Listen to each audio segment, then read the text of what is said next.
இந்த வீடியோவில் வந்து நம்ம எதை பற்றி பார்க்க போகிறோம் அப்படின்னு பார்த்தீங்கன்னா, சியாட்டிக் பெயின். சியாட்டிக் பெயின் வந்து ரீசெண்டாக எனக்கு வந்துச்சு. இதிலேருந்து நான் எப்படி வெளியே வந்தேன், கிட்டத்தட்ட ஒரு 95% கிட்ட நான் வந்து க்யூர் ஆகிடுச்சேன்.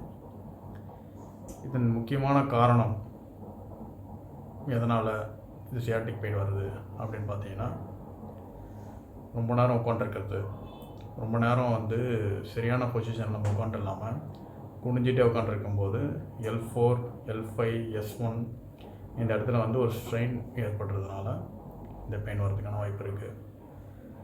செகண்டு, ரொம்ப நேரம் நிற்கிறதுனாலையோ இல்லை திடீர்னு வேறு ஏதாச்சும் ஃப்ராக்சர்னாலையோ இல்லை பைக்கு ரொம்ப நேரம் ஒரு நாளைக்கு பல கிலோமீட்டர் பைக் ஓட்டுற மாதிரி ஒரு வேலை நம்ம பார்த்துட்ருக்கோம், மார்க்கெட்டிங் சம்மந்தமான வேலையை பார்த்துட்டு இருக்கும் போதும் அப்படின்லாம் வேறு ஏதேனும் ஒரு டிசீஸ் சம்மந்தப்பட்ட ஒரு விஷயம்னாலுமே இந்த சியாட்டிக் பெயின் வந்து வரலாம். இது ப்ராப்பராக நம்ம வந்து டயக்னோசிஸ் பண்ணி ஃபஸ்ட்டு எதனாலன்னு சொல்லிட்டு டயக்னோசிஸ் பண்ணி பார்க்குறது நல்லது. சப்போஸ் இது வந்திருக்கு அப்படின்னா நம்ம இதுலேருந்து எப்படி வெளியே வரலாம் அப்படின்னு பார்த்தீங்கன்னா, நம்ம மோஸ்ட்லி டாக்டர்கிட்ட போனோம்னா இன்ஜெக்ஷன் போடுவாங்க, பெயின் ரிலீஃப் டேப்லெட் தருவாங்க. அப்போவும் சரியாகலாம் எம்ஆர்ஐ எடுத்து பார்க்க சொல்லுவாங்க, என்ன பிரச்சனை அப்படின்றத பார்க்க சொல்லுவாங்க, இல்லை ஃபிசியோ பார்க்க சொல்லுவாங்க. இது போல் விஷயங்கள்லாம் பண்ணலாம். மெயினாக இது எதனால் வருது, இப்போது சியாட்டிக் பெயின்ன்றது வந்து பின்னாடி இடுப்பில் இருந்து அந்த பின்னம்பகுதியிலிருந்து கால் வரைக்கும் பரவி அடிக்கால் வரை அந்த பெயின் வந்து ரொம்ப சிவியரான ஒரு பெயின் வந்து இருக்கும். ஒரு 10 அடி கூட நடக்க முடியாது, ஒரு 5 நிமிஷம் கூட நிற்க முடியாது. அந்த மாதிரி ஒரு சிவியரான ஒரு பெயின் வந்து இருக்கும். இது வந்தவங்களுக்கு தெரியும், இருக்கவங்களுக்கும் தெரியும் இது எந்த அளவுக்கு வந்து ரொம்ப பிரச்சனை கொடுக்கும் அப்படின்ட்டு. இதுலேருந்து வெளியே வர்றதுக்கு என்ன பண்ணலாம், இதுக்கு மெயினான காரணம் வந்து அந்த L4, L5, S1 இந்த இடத்துல வந்து ஒரு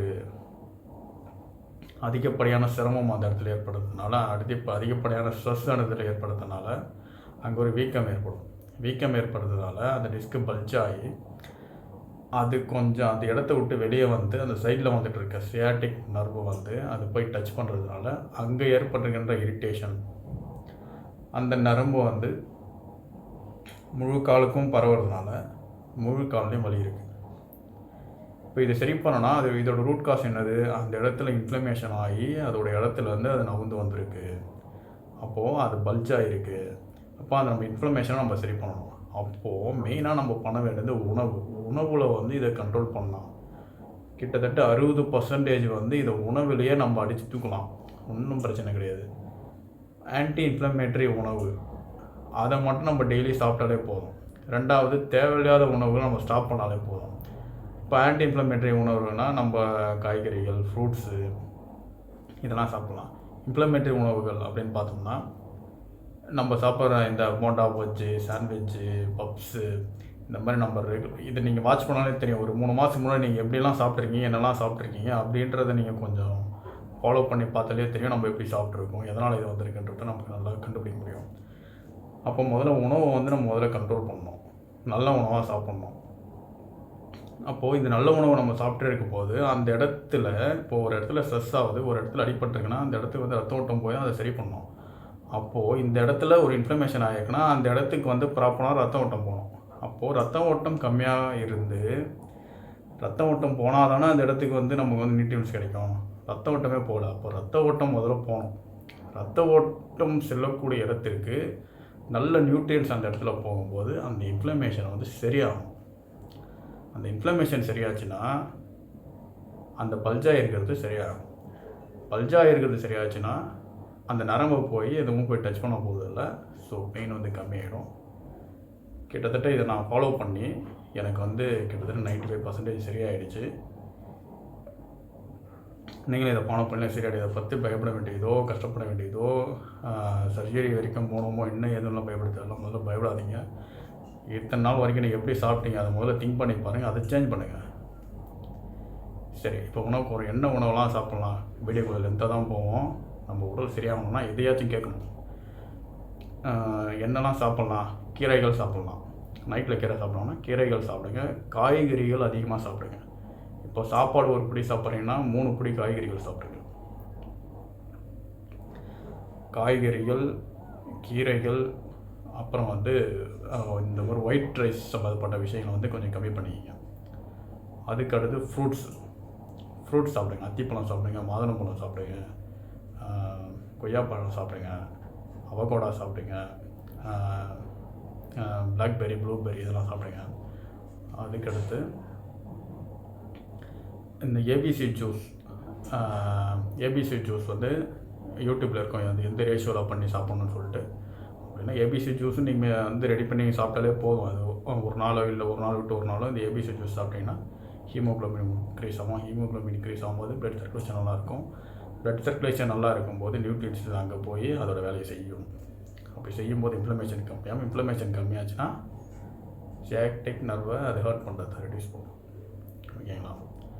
ஃபுட்டை வந்து ரெண்டாவது மெயினான விஷயம், தேவையில்லாத விஷயத்தை சாப்பிடக்கூடாது. நான்வெஜ் வந்து ஒரு மாதத்துக்கு சாப்பிடாமல் இருந்துருங்க. ரெண்டாவது இந்த பஜ்ஜி, போண்டா, சாண்ட்விட்ஜு, பப்ஸு, பிரியாணி இது போல் விஷயங்கள்லாம் வந்து கொஞ்சம் கொஞ்சம் சாப்பிடாமல் இருக்கிறது நல்லது. இது சரியாகிற வரைக்கும் என்னெல்லாம் தேவையில்லாத உணவை சாப்பிட்றது நிறுத்தணும், தேவையான உணவுகளை சாப்பிட்ணும். அதுக்கடுத்து யூடியூப்பில் வந்து சியாட்டிக் வந்து ஒரு உடம்புக்கு வந்து கொஞ்சம் சச்சஸ்லாம் இருக்கும்.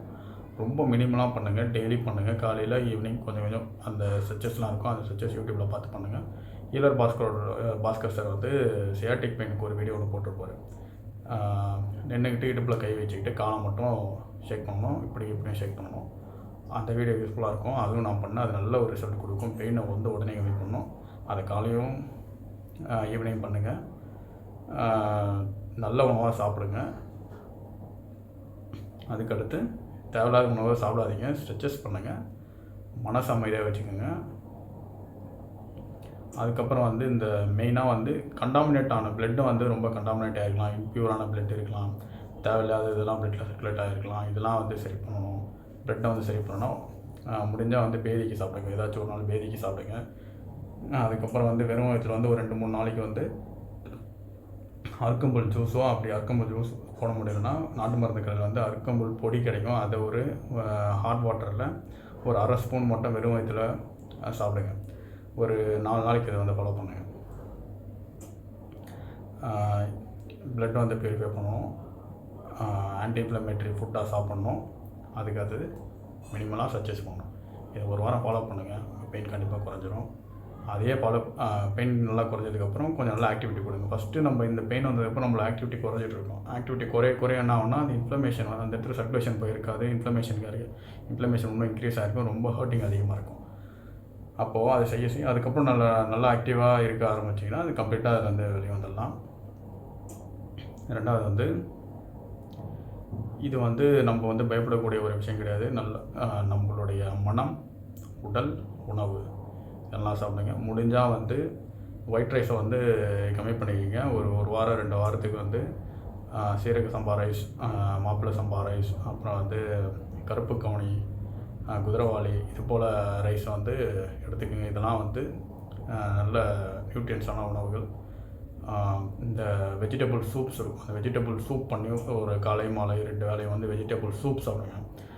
இந்த பீட்ரூட்டு, இந்த பீன்ஸு, கொத்தவரங்காய் வந்து நரம்புக்கு ரொம்ப நல்லது. நரம்புடைய ஸ்ட்ரென்த் ரொம்ப கிடைக்கும். அந்த ஜூஸ் போட்டு சூப் போட்டு குடிங்க. சூப் எப்படி போட்டோன்னா ஒரு 4-5 காய் வந்து வாங்கிட்டு ஒரு 2 கட் பண்ணிவிட்டு ஒரு 2 கிளாஸ் வாட்டர் போட்டு அது லைட்டாக உப்பு போட்டு அதை நல்லா கொதிக்க வச்சுட்டு அப்புறம் ஃபில்டர் பண்ணி குடிங்க. முடிஞ்சால் வேணால் மிளகு இது போல் கொஞ்சம் நீங்கள் இதுவாக இருக்கிறதுக்காக மிளகு அது போல் போட்டுட்டு இந்த சூப் சாப்பிடுங்க, ஜூஸ் சாப்பிடுங்க, ஒயிட் ரைஸ் கம்மி பண்ணிங்க, காய்கறிகள் அதிகமாக சாப்பிடுங்க, ஸ்ட்ரெச்சஸ் பண்ணுங்கள். இதெல்லாம் பண்ணிங்கன்னா உங்கள் சேட்டை பேர் அடித்து தூக்கிடலாம்.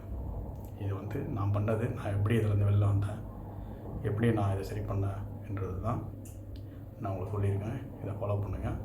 இன்னும் எல்லா விஷயத்துக்கும் அடுத்தடுத்து பல வீடியோகளும் பார்ப்போம். Thank you.